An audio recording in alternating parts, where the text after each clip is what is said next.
When I first started martial arts, I started with a man named Chris Kell, who is a karate guy, but he'd studied everything under the sun. He was a pioneer. He was very good at what he did. And even though I couldn't understand it at the time, he told me something once that was like, that has helped me to this day, and I want to relay it to you. He used to have all these studies, charts, and acupuncture, so it was great.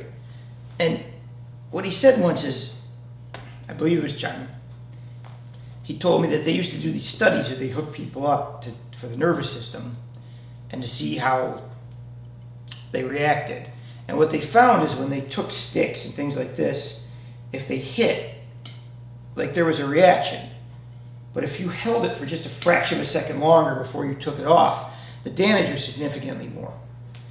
Now if you hit it and held it and just held it there, there's a law of diminishing returns. You got that hit, it transferred, but now it didn't do anything because it's there.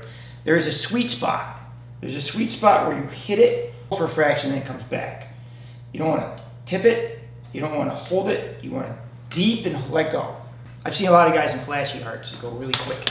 Boom, boom, boom, boom, boom, boom. And it looks really good, but there's no power on it. I always giggle at the movies where like you see this guy, they'll be in fights, you see bang, bang, bang, bang, bang, bang, bang, bang, bang. And my first thought was always, if you have to hit that guy that many times to put him down, you're already in trouble. And the reason is they're flutter hitters. Right? It sounds good, it looks good, but it doesn't do anything. So look, if I go like this, and I just touch him, there's nothing. But if I just hold this for a fraction of a second, like there's a heaviness to that. So like just a fraction of a second, I let it sink in just a touch. Now, I'm not going to do this to him hard, but later what happens is you do that, and then there's a return. But you have to feel the depth first. If you're in a hurry, the energy won't transfer all the way in. So like you're like at a knife's edge with this one. This is like a really fine point. There's a point where you're too quick and it doesn't transfer. There's a point where you hit it, but then you hold it and you push and you've wasted the blow. Then there's a point where you hit, you feel how deep it is, and then you feel the return, and there's almost like a little back to it, right? There's like that. If I go like this and then push it, I've wasted it. That last push I did does nothing. On top of it, it moves him away from me, which is not helpful because I want to go hit him. Ideally, when you hit people, you want to hit them and leave them where you want them so you can continue hitting them. Have you ever seen really good guys who hit the heavy bag?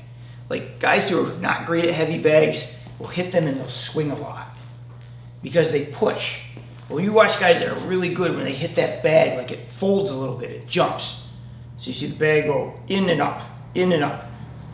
The guys that are making the bag swing and pushing. Pushing's not punching, it's not the same thing. When you punch, you want that energy to transfer and you want it to go inside. We're in such a rush. We always want to get to the end and we don't want to learn. You have to feel the sweet spot. So when you first do this, you practice to see how, look, I don't have anything there. Then you practice heaviness.